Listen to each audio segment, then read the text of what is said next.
Well, here we are in the goat shed this morning. It's Monday the 27th of September 2021. It's 14 degrees Celsius outside, which is quite cool for this time of the year, seeing as we're nearly at the end of our first month of spring. Okay, so we have a Gottlieb Tiger from 1975 been brought in. We've set it up in the back shed on our legs with wheels. Makes it easier for us to move around.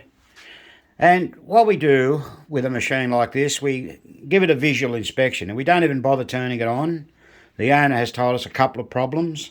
One of those problems is that one of the letters of Tiger, I think it was the E from memory, lights up as soon as the game starts. So we'll have to investigate that. He's told us also that there are some lamp holders which are faulty and need replacing. Well, we'll look after those as well. So visually looking at this playfield, we can see it's been mylar'd. So we've spoken to the owner and we're going to attempt to take this mylar off. We'll try an inconspicuous spot up the top first to make sure it's going to come off and lift easy. The plastics are all in pretty good condition. Okay, we'll need to clear the wood up the side in the shooter lanes. We take the rails off there and polish those, and not too bad on the top of the playfield. Not much seems to be wrong. The spinner is working okay, but we do have a broken flipper bat, or flipper island as they call, so that will need changing. So it looks like the top of the playfield is going to be relatively simple. I will paint that top apron. Always take those off and give them a paint. So we've got the head over here and we've been working on that. And what we find is that we've already put pictures up on our Facebook page of the steppers. That was the stepper that was really filthy dirty. So we've just replaced a pile of 6 rivets on that, along with other parts. Now the owner also mentioned that one of the score reels wasn't working correctly. We've identified which one. It was this one here, which is the thousands. It had a spring is actually missing. You can see the spring's missing off there. And they're quite dirty, so we're going to strip them down this morning and put them in the cleaner. The relays,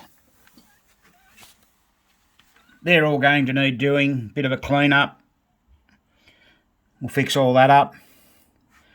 Clean all the Jones plugs, of course. So we asked this machine to be shipped to us without the back glass. We would have liked to have seen the back glass, but unfortunately it travelled 2,000 kilometres, this machine, to get to us. So we've got a lot of mirrored lamps there that are going to need changing. There's the score reels from the front. Have to fix all those up. It's quite possible we're going to have to take the lamp array out here and ground it. Let's have a look. It's not too bad. We'll just see how we go. They normally get loose. Okay, so we've then got to look inside the machine. Now, you can often see by visually looking, so we've actually checked. We're going to replace the linkages in the flippers. They've never been done. We've got a odd looking coil there. We'll have to check that out. Once again, we've got the lamp arrays here we might need to look at. We've got some sort of bonus stepper here which will no doubt need some work. They pretty well always do. Let's have a quick look at that. Cursory glance of that. Yep, there's one problem straight away. The drive arm upstop is broken. And the coil casing, look at that. There's another one. So this machine's already had a broken coil casing. That is bad. Wow. That is really bad. Yeah, this stepper's not functioning properly at all. Not at all. So that'll come out and get fixed up. What else can we see around here? Oh, here you go. Look at that. There's a broken wire. Obviously off this switch here. We've swung the trip bank down to inspect it. I'll have to have a good look at that. Clean all those switches. Well, remove the motorboard. The whole motorboard will come out to be worked on. School motor looks reasonably clean, so that's a good thing. Moving fairly easily, which is also a good thing. Oh dear, here's a problem. The chimes, look at that. There's no rubbers in them. None. So we'll have to put one of those PBR chime kits in there. We've got those in stock. So that's good. Always have a feel for loose screws on the bottom of the coil stops. There's one here. So we'll pull all the pop bumpers out and rebuild those. Oh, there's an AS-FS relay that'll need coming out and rebuilding. Forgot to see if there's one of those in the back box. We'll have a look at that in a minute. What else can we see?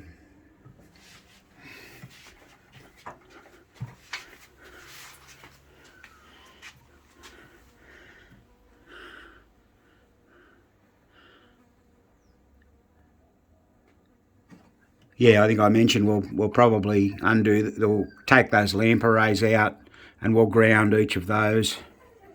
They always generally need doing. It's had a new line cord on it at some point in time, so we can see the white cord down there, so that's good. What do we got here? A sequence reset relay. Oh, okay, and it's in a interesting position.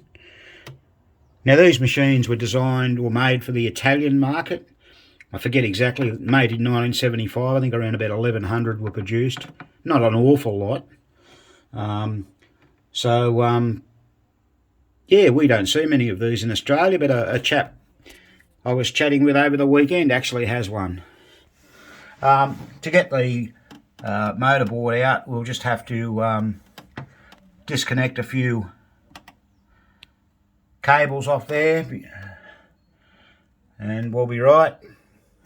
Now, seldom do we ever see coin mechanisms on the machines here in Australia. Not sure why. In the US you always see them. So that's why when people say, why do you put the machine on free play all the time? Well, simply because we haven't got a coin mechanism. It is very, very rare to get a coin mech with a machine. I think the operators took them out to minimise competition once they were sold. So that's probably a fair point. So that gives you an overview of what we do on the machines. And that's even before we turn them on. So we've got a fair amount of work to do on this game. The back box was probably the worst. Look at that, the bumper caps are quite nice. All the plastics there are good. So, yeah, here's the apron up here. Now, someone from Italy wrote to us and said that they weren't sure if this machine came from Italy because it says flipper buttons on side of cabinets. Apparently around about then, flipper must have been a derogative word or some sort of word that wasn't used in Italy.